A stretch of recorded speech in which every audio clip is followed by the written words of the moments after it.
Since nandito tayo sa topic ng forex trading, papakita ko sa inyo ano nga ba yung mga books na pwede nyong basahin para mas lumawak yung understanding nyo and yung knowledge nyo about forex trading. So unang-una, ito, Rich Dad, Poor Dad from Robert Kiyosaki.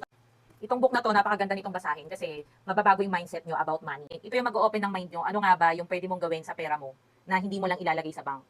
Or ano nga ba yung mga dapat mong bilhin at hindi mo dapat bilhin.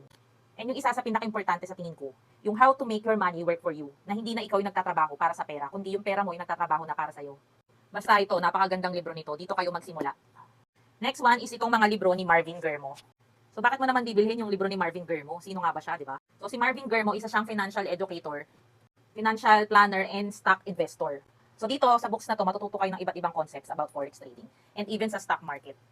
Ayan, meron dito nakalagay, Breaking the Resistance. How to time your trades perfectly. So dito ituturo niya iba't ibang experience niya, iba't ibang strategy niya.